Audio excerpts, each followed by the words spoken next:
Samedi 9 juillet 2022, bonjour à tous et merci de regarder RTI 1. C'est le 6h30, le moment de vous informer.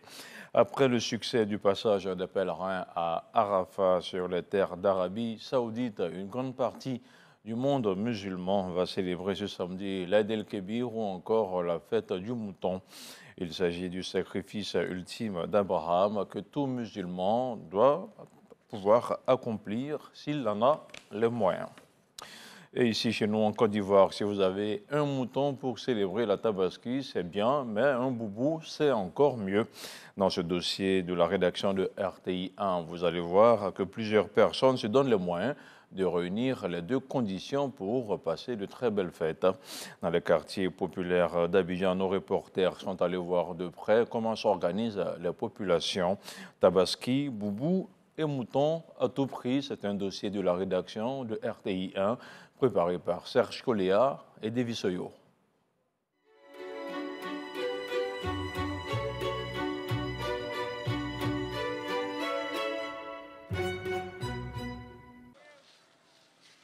À Abobo, quartier Anador, chez les Koné, la Tabaski est une affaire de famille.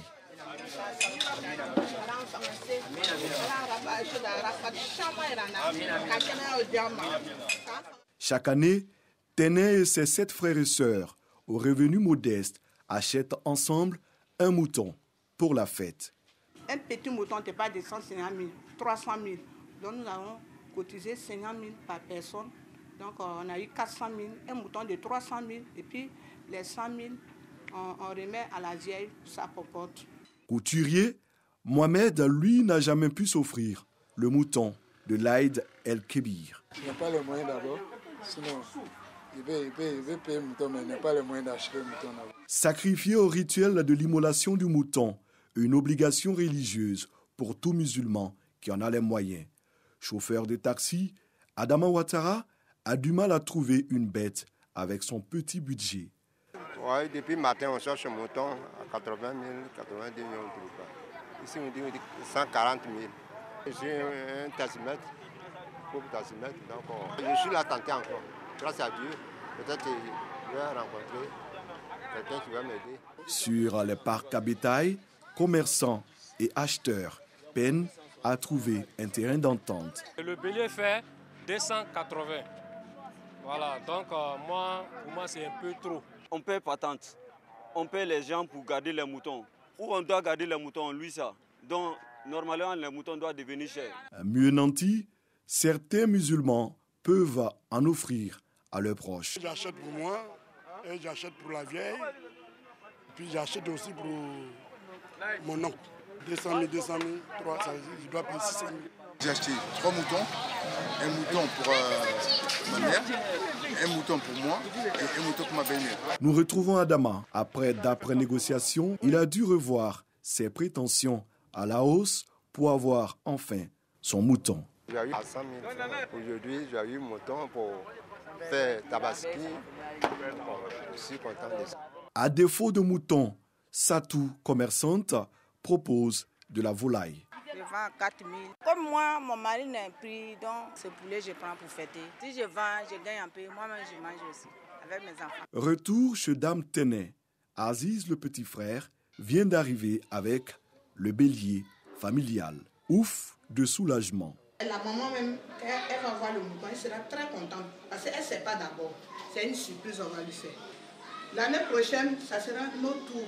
Chacun va acheter. On a déjà fait une réunion pour ça.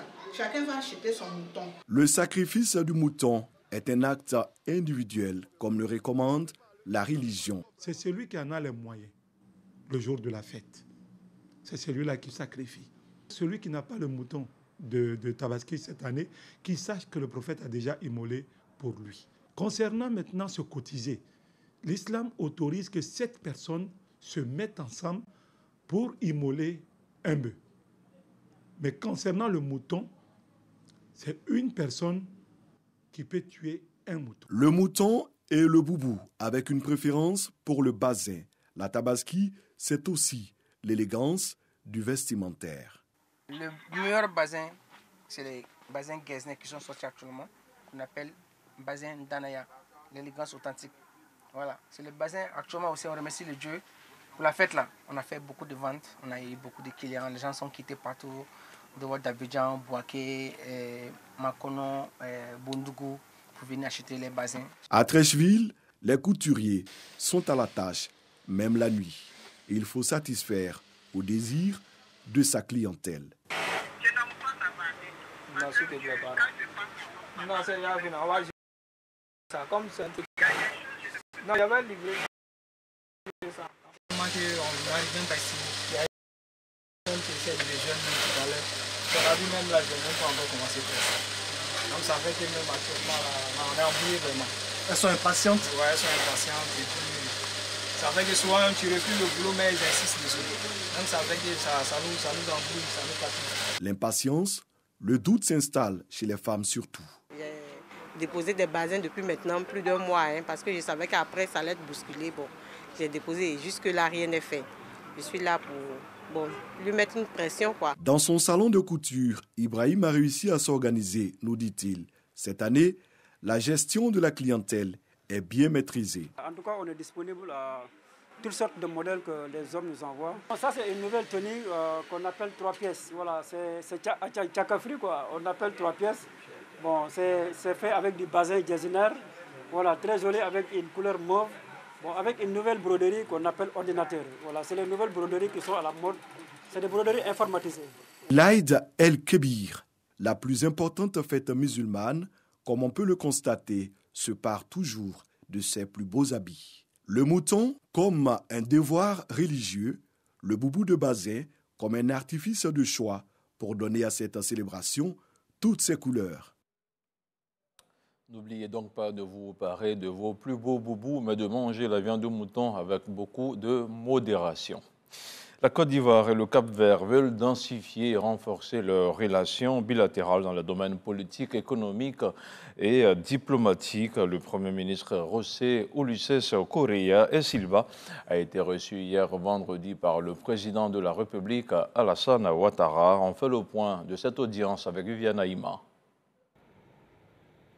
Après sa participation au sommet IDA 20 du groupe de la Banque mondiale qui s'est tenu ce jeudi 7 juillet à Dakar, le Premier ministre du Cap-Vert, Ulises Correa et Silva, a fait un détour par Abidjan ce vendredi pour une visite au président de la République, Alassane Ouattara.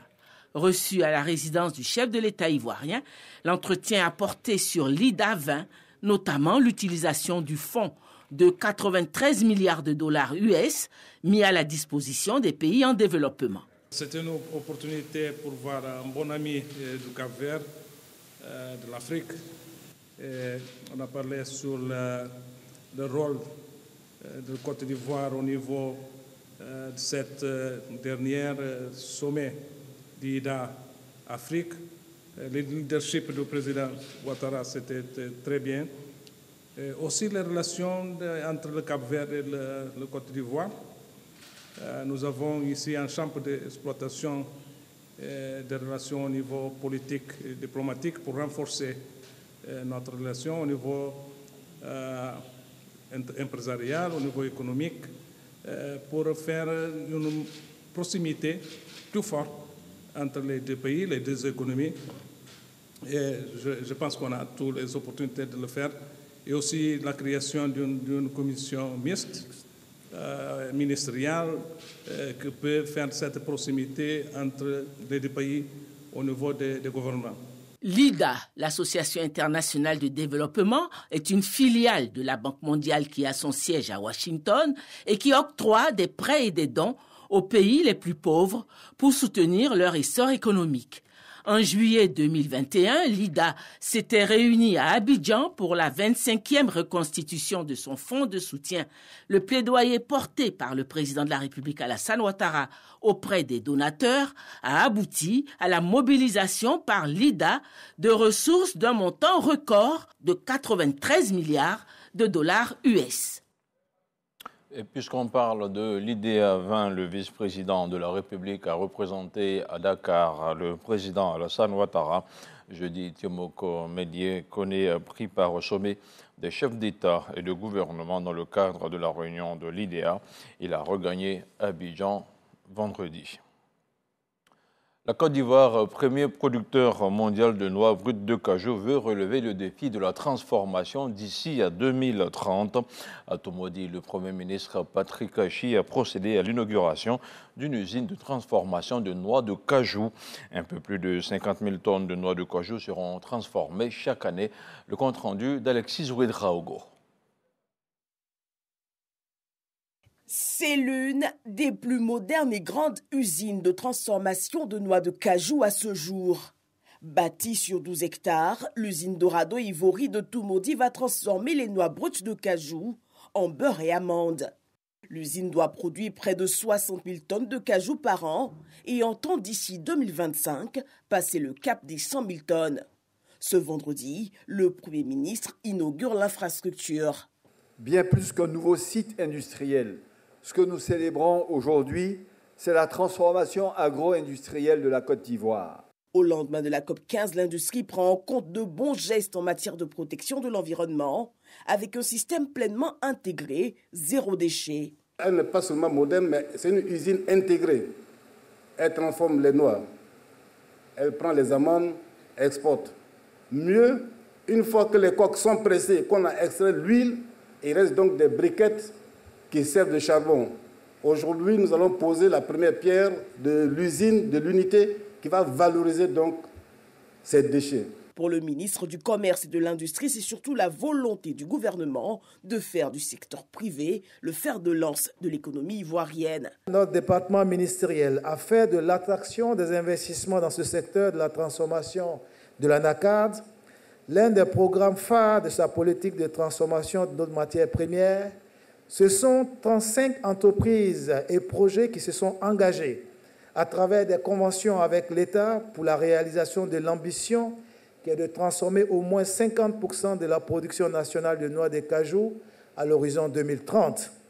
Au-delà de cette vision, c'est surtout des matières premières transformées sur place qui font leur premier pas avec la saisie des retombées de toute la chaîne de valeur.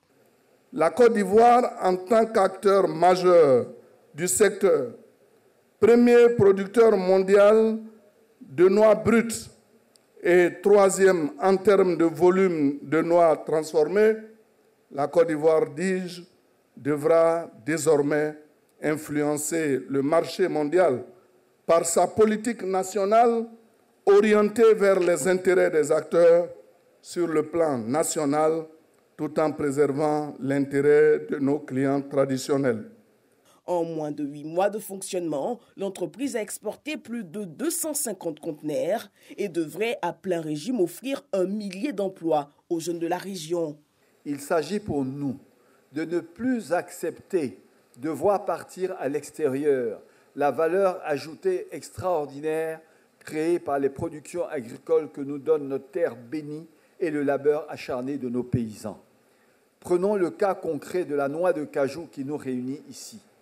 Nous sommes devenus le premier producteur mondial de noix brutes avec une production qui a plus que doublé en une décennie pour atteindre près d'1 million de tonnes en 2021, soit plus de 25% des volumes produits au monde. Mais dans le même temps, parce que nous ne transformons pas assez ces produits bruts, nous ne retirons toujours qu'une trop faible part de valeur mondiale de ces mêmes productions agricoles.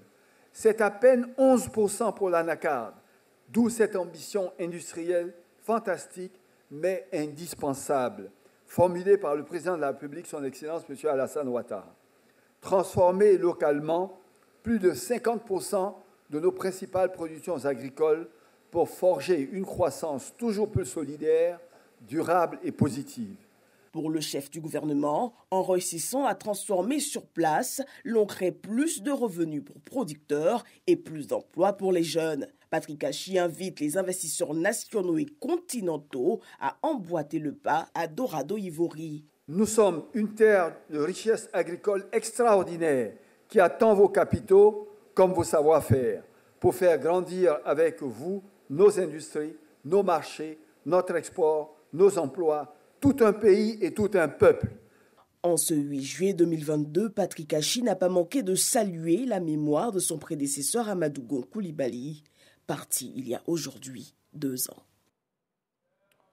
Dans l'actualité internationale, l'entrepreneur milliardaire Elon Musk, à la tête de Tesla et de SpaceX, a mis fin à l'accord de rachat du réseau social Twitter. Il s'agit d'un accord passé avec le conseil d'administration selon une lettre de son avocat envoyée à l'entreprise et publiée par la Security Exchange Commission, le gendarme boursier américain. Le document évoque la fin de cet accord en raison d'informations fausses et trompeuses sur l'entreprise. Mike Ringler, l'avocat de l'entrepreneur, note que Twitter n'a pas respecté ses obligations contractuelles.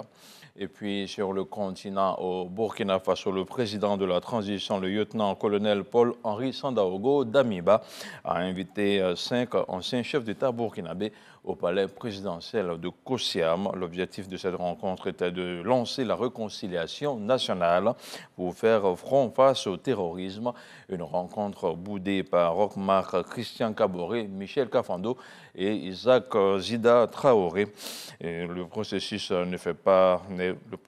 n'est pas fait pour consacrer l'impunité, mais pour contribuer à la recherche de solutions pour un Burkina Faso de paix et de cohésion, a lancé le lieutenant-colonel Paul-Henri Damiba Sandaogo. Voilà, c'est la fin de ce 6h30. Merci de l'avoir suivi et bonne fête de l'Aïd el-Kébir à tous les fidèles musulmans.